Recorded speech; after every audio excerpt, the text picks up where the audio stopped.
Hello, friends. Welcome or welcome back to my channel. For those of you who are new, my name is Michaela and I make adult coloring videos here on this channel.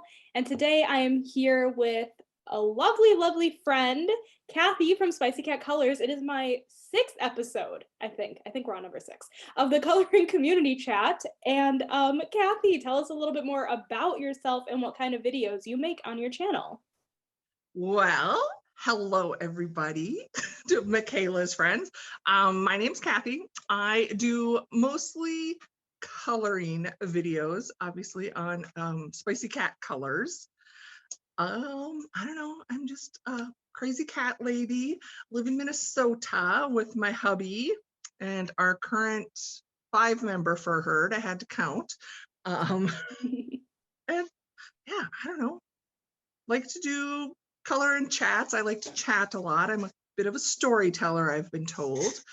Do the occasional haul, completed pages, just whatever tickles my fancy or I have the time to film.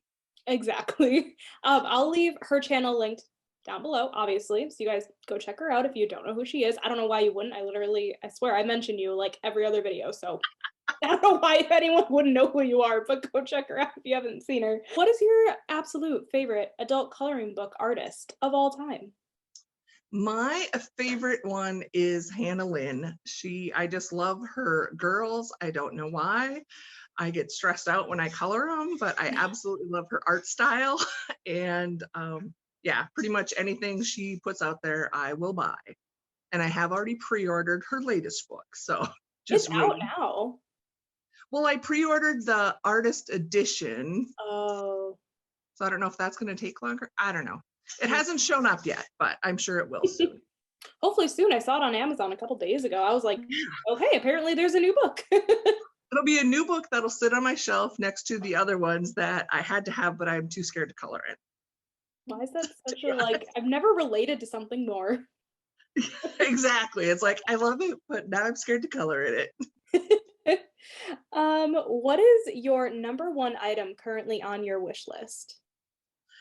That would be, I don't know, because pretty much I think a lot of us can relate. If we want it, we just buy it. We should probably leave it on the wish list longer. But the thing I have not purchased, I am not a pencil girl, but I very much want to try the ink tints, which they're really, aren't they like a pigment ink? They're not even really, but they look like pencils. Yeah. So I really want to try those, but I figure I need to just start with a small set. So I probably want that. And as far as coloring books, this is another one. There's no reason why I haven't bought it, but I have been wanting to get Heidi Hornsby's Twisted Tales for so long, ever since she released it, just because she has been amazing and is a fellow color tuber and had created her own book, which is a twist on our classic fairy tales. And I just haven't bought it. It's on my wish list. I think I even have it high priority. I need to buy it. That's funny that you say that though, that we just purchase everything anyway, so like, nah. Doesn't need to go on the wish list. It's like, oh, add to cart, check out. Always. Somehow it ends up in the cart. It does. What is your favorite medium to color with? I am a marker gal, 100%. Alcohol markers are my preferred. So yeah, because of the limited time I have for filming, let alone coloring, it can get more bang for my buck of time, if that's even a saying, but It is now. Yeah, it is now. I've just made that up, but yeah, I admire the work that everybody does with pencils, but I am just not patient enough at this point in my life. I get that. I really do. Yeah. Do you have a favorite brand of markers? Not really. I've tried. I'm actually embarrassed to say I've never really talked about it. I have almost the full Copa collection. Oh, wow. But I don't use them in my coloring books. I don't know why. I actually use them more in my card making. Oh. And then now that I started coloring more, I pick up like knockoff brands. I do love the Ohuhu brush marker sets. And I was really impressed with the sprees as well, which were super affordable. but they come off and on of Amazon so often. I'm not sure, but I was under the impression that the sprees yellow. Do they? I have not had any yellowing with the sprees. So Okay. maybe they used to and they fixed it. Maybe, I or don't maybe, I don't know. know. If you could color out of only one coloring book for the rest of your life, what would it be and why? That's just a mean question. So, okay, so this coloring book doesn't exist, so I will give you a real answer.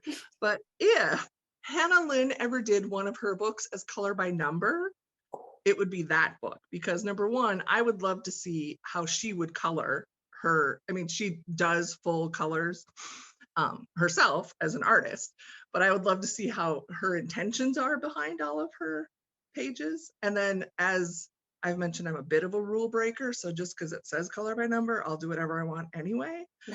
So if that was the only book I had, I could still flip it. But that book doesn't exist. So if I had to pick a book, it would be, and now I can't think of the publisher. So I will say one of Camellia Angelkova's, like her 101 mandalas or her 100 mandalas. And for me, people are probably like, seriously, mandalas, wouldn't you get so bored? People either love or hate them, which I just think is so fun to, to see. And I think if I could only color, that would be perfect, because my primary goal in coloring is to just have fun and unwind.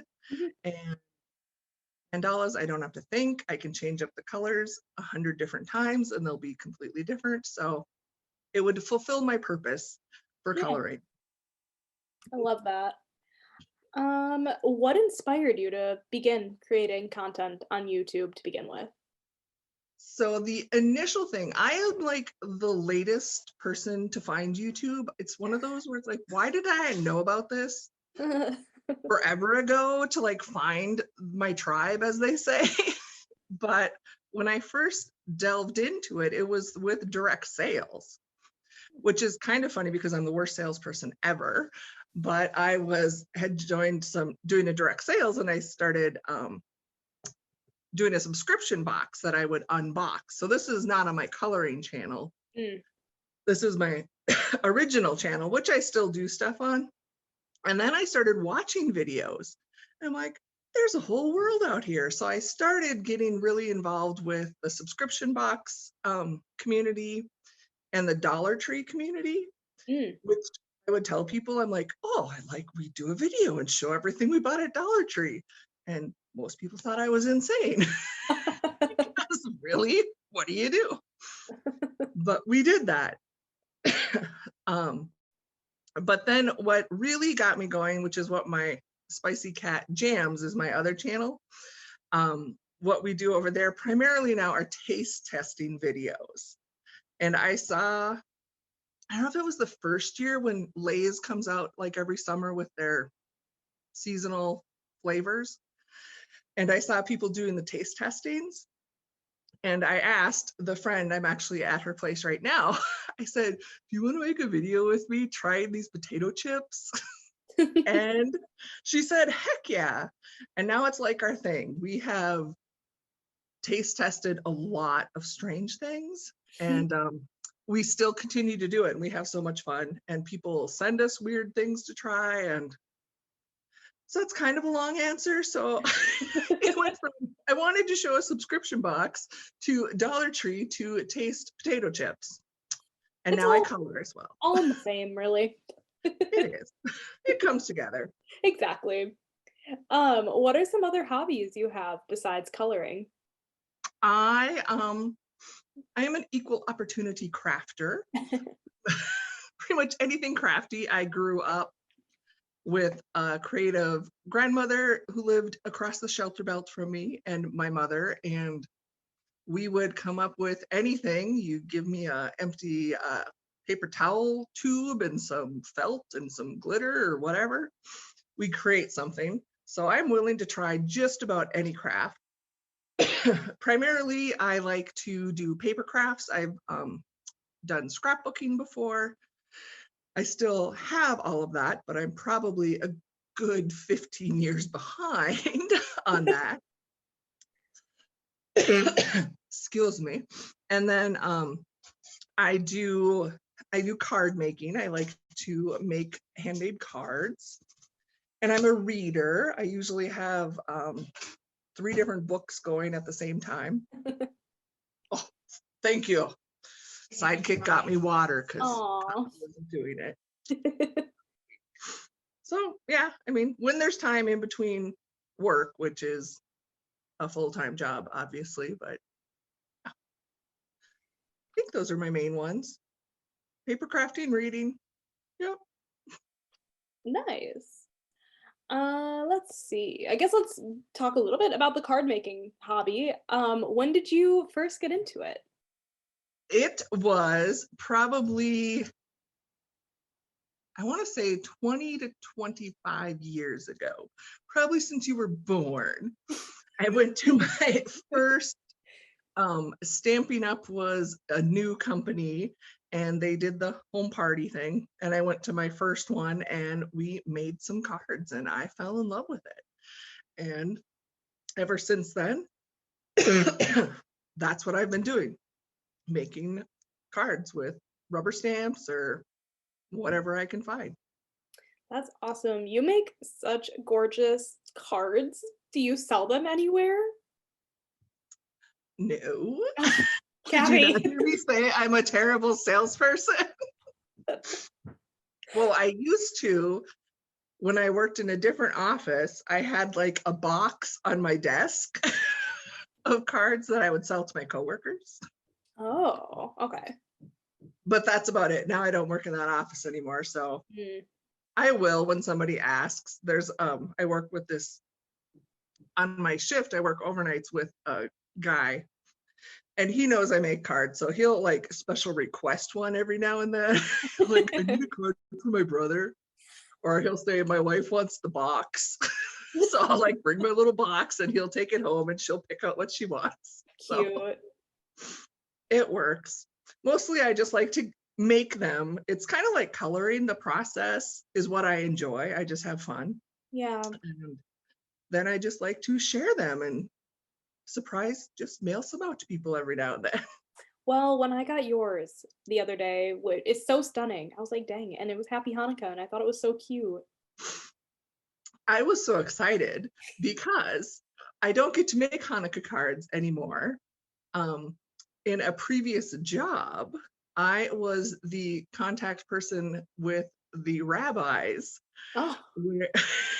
I work for a food manufacturing company and we're kosher certified. And my job, I was like the kosher certification specialist. So I was on direct call, first name basis with the rabbis in New York for 2 of our products. Huh. And I would make them cards and send it. It was so funny because he would always tell me that he'd hang it like on his door. And everybody else would be so jealous. They're like, where did you get that? So I made them Hanukkah cards or just general cards every now and then. And it was kind of fun. But I'm like, oh, I don't get to make those anymore. I mean, I still could. I just don't interact with him. Right. Be a little weird.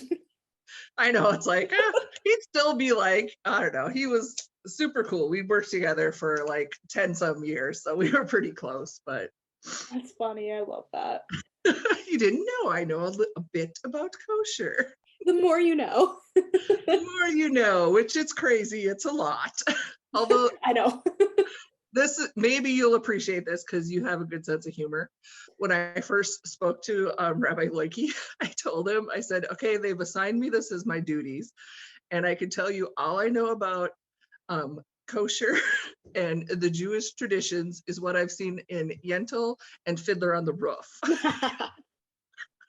And he laughed. So I said, but I want to do everything right. So please be patient with me.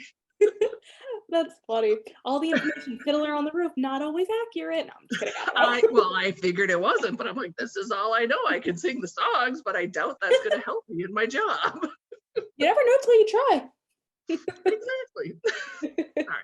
Totally went off on a tangent there. That's okay. Where do you find inspiration for your card making? Online, same as I do for coloring.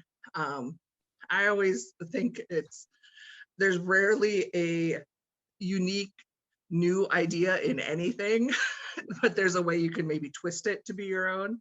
So same thing. I mean, I have a Pinterest boards filled with card ideas, just like I have coloring palettes and all of that. There's so much great inspiration out there, which is great because it used to be you'd buy books or magazines, and now we don't have to. We can just find it online. So many options. I know. I guess going a little bit more kind of random stuff. What is your favorite saying / quote of all time? Oh, okay. Again, I have a few because I can't just decide one. One of the ones that sticks with me the most is one my mom always said. And I know this comes from different places, but I will relate it to the Disney Bambi world, where Thumper tells Bambi, if you can't say anything nice, don't say anything at all. And that has been something that I always have in the back of my mind. And I think it now needs to be amended.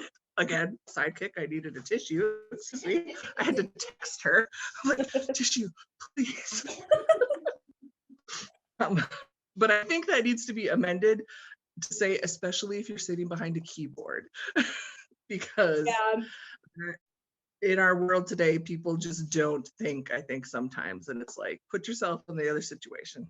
So that would be the one.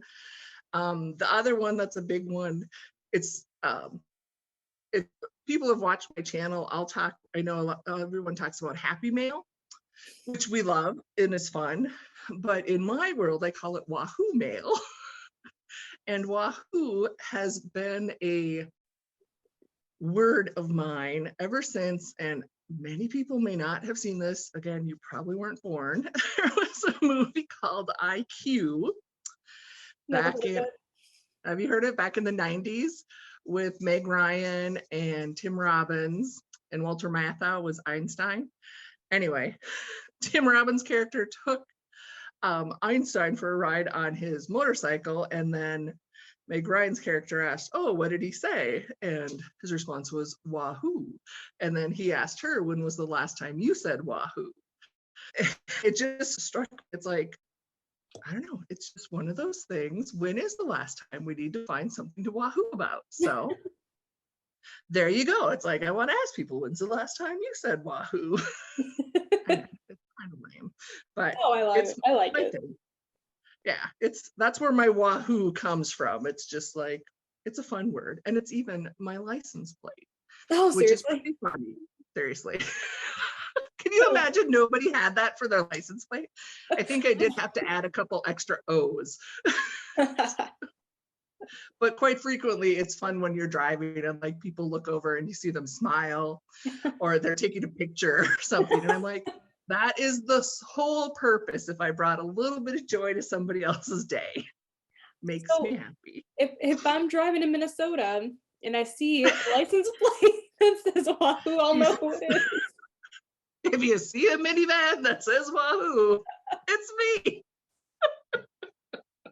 And it's not about the fish or the town in Nebraska, which I have been to. My husband actually took me there so I could stand in front of the sign at city limits at Wahoo, Nebraska. Oh, man. Yeah, we're weird. Let's see. What was the happiest moment of your life? That's another tricky one. I'm sure my friend over here would be saying, when you met me. But this will be, I had to think about this because I really do try to just enjoy every day. But probably the happiest I ever was the first time my son called me. And I don't know if you know about this. I mentioned it once in a color and chat. And I do intend to talk more about it because people said they'd love to hear the story. But I had a child when I was in college and I released him for adoption. And every night from before, when I was still pregnant, I would pray, you know, please fill my child's heart with the love I have for them and instill in him the desire to find me. So I was walking in the frozen food section at Walmart shopping, and my cell phone rang, and it was my son. And it was the best moment. And that was probably the happiest I was ever. Yeah, just knowing that he contacted me. And we're part of each other's life, but it's a different situation. We won't get into it just because but that would have been, yeah, my happiest moment in the frozen food aisle at Walmart, taking a phone call from my son. In the most random place, but it works. Of course, I didn't know he was going to call, or I wouldn't have been. At Walmart. Like, oh, yeah, you turned 18 and you actually wanted to call me. This is awesome. That's cute. I love Don't mind me. Aw. Yeah. If you could interview anyone from your life, living or dead, but not a celebrity, who would it be and why? Ooh, the twist. Usually people want to know a celebrity. Who would it be? I would, well, living, I will just call and talk to them. But I never got to meet my great grandmother on my dad's side. Her name was Jean. And the little bit I know of her, I'm pretty sure I'd have gotten along quite well with her.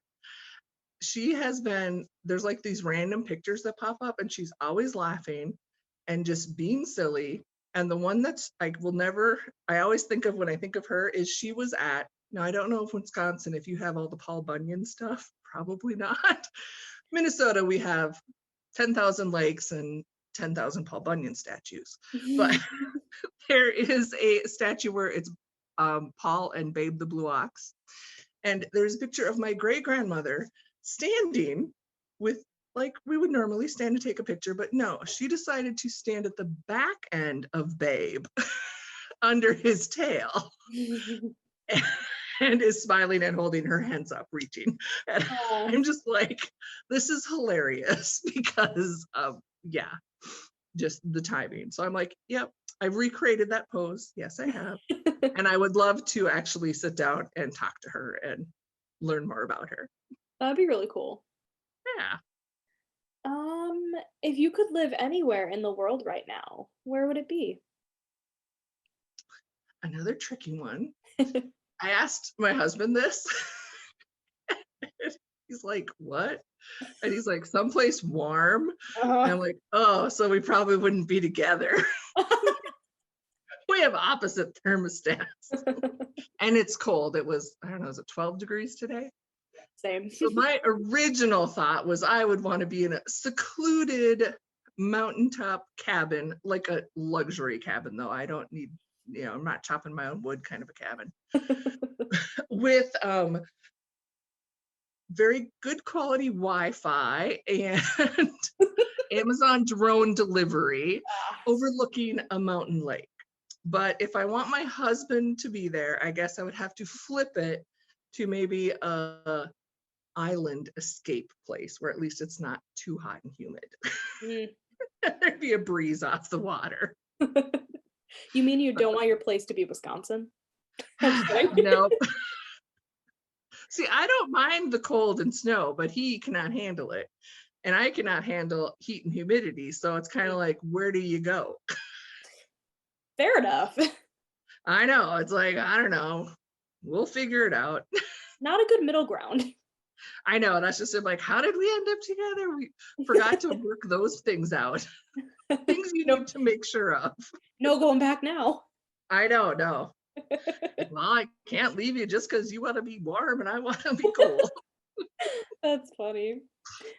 Let's see. Since Christmas is this month, what is your favorite Christmas memory?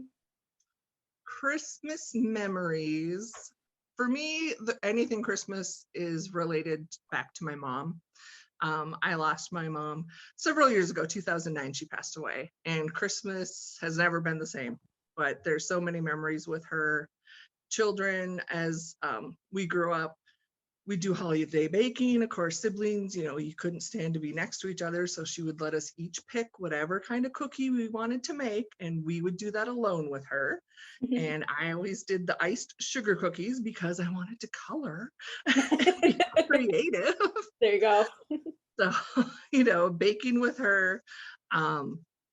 She always did a ornament every year. We got an ornament. And then, of course, they were kept together. And when we moved out, we got that box. So we had our starter ornaments for our own trees. So those are, I don't know, those are the best ones. Like I said, just being a kid. And when we could never open our gifts. So Christmas morning, we had to wait till my dad woke up. And I swear he just stayed in the bedroom listening to us. But we could open our Santa present and our stockings. But that was it. Ugh, rude. I know. It was like, seriously? And yeah, because we're so loud, he was awake, but it was a good memory. I love that though. Oh, well, I guess to end off, just one last question. If you could say anything to somebody who wants to begin an adult coloring YouTube channel, what piece of advice would you give them? I think I echo what everyone else has said in this lovely, which I absolutely love your series. I can't believe you wanted to talk to me, but Always. just do it is my biggest thing. It's like you can wait for everything. It's like, don't wait until you have the perfect setup and the perfect lighting and all of that. Just start. And the only other thing is try and find someone maybe that you watch their videos and you've connected with, and just message them and ask them for their feedback. Don't publicly ask for feedback because while it's meant when we ask for that, you usually get the people you don't want. Very true. Very true. It's like, yeah, I know my thumb is fat. Sorry. I can't cut it off. Again, if you can't say something nice, just don't say it. Or, I'm sorry, the camera's shaking. The cat jumped on the table. I mean, that type of criticism isn't helpful. And I know I take all of that super personally. And if you are just starting out, I do not want you to get hung up with that. So find someone you trust that you can actually get constructive criticism and help from. And it'll be so much better, and enjoy it. I think Lauren and other people have said too, you're not going to make money probably at all. When the ads get turned on, it's nice, but it's still, we spend way more. It doesn't do anything. It doesn't do much. I mean, it's nice, but to be honest, what we spend even to have a setup with a tripod or your camera or your editing software, all of that stuff. If you're going to do it because you love it, and look at it as just an extension of your coloring hobby. To me, YouTube is just another hobby, and I do it because I have fun. It's not my job. If you want to make it your job, awesome. It can be done. But I think most of us, we just dive in there, and you'll find your area of where you fit in the best. So if I that agree. is helpful. Yeah. It's like, yeah, just do it and be prepared.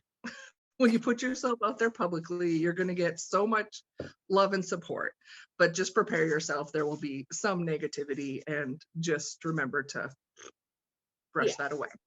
Doesn't matter. You just got to do what's best for you. You do what you, yeah. Exactly. I love that. Thank you so much, Kathy, for joining me today. Is there anything else you want to add before we end? Well, I could go on and on. I'm sure. Give me a topic. I even wore my coffee shirt just for you today. It's so cute. I love coffee. Please. Oh, and there is a spot because I have a spot on everything on my clothes. I just want to say a thank you. I think you are amazing and wonderful and a great part of our community. I love that you are doing this community chat series. It has been so fun to get to know people a little bit more personally and see them. That's always the fun part. As we talked about, it's like, oh, we're just hands usually. That's all we see. Exactly. And I encourage people to do a face-to-face video sometime. You can do your haul face-to-face and hold your stuff up. It's scary, but it's just nice. I think we all connect more when we know the voices so well, and it's just nice to have the face to go with it. So I Agreed. encourage people to do that. And of course, I can't be in a video without letting people know the most important thing I ever have to say. She knows. You matter. Who's ever watching this right now? You matter. That's my friend Kim. She does videos with me, and she knows she has to say it too. But it really is. I don't say it to be flippant or anything. I just know my own personal struggles in life. And if I had maybe heard that a little more often, I don't know if it would have changed the way my brain works, but it's just nice to hear. Yeah. And even if you have to just, look yourself in the mirror and say it to yourself, because I truly believe each of us are doing the very best we can with the circumstances we have, with whatever we have to face the situation. And everybody is walking a different path, and just be a little kinder and know that you are making a difference. Even if you feel like you keep hitting the wall, you've made a difference in somebody's life. Maybe it was the cashier and you just said thank you, or you said, I really like your earrings. I mean, don't hold back those compliments. People need to hear them. And just, I guess that's about it. Just try and be a little kinder, a little nicer to yourself and everyone else. I love it. Inspirational talkings from Kathy. I can't think of the word. I don't know either. It's just ramblings. It's just ramblings, roundhead ramblings. But I love it though. And thank you guys so much for watching. Like I said, I'll leave Kathy's channel linked down below for you guys to check out. And thank you guys for watching. If you liked this video, make sure to give it a thumbs up. Hit that subscribe button down below, and I will catch you guys in my next video. Bye, guys. bye.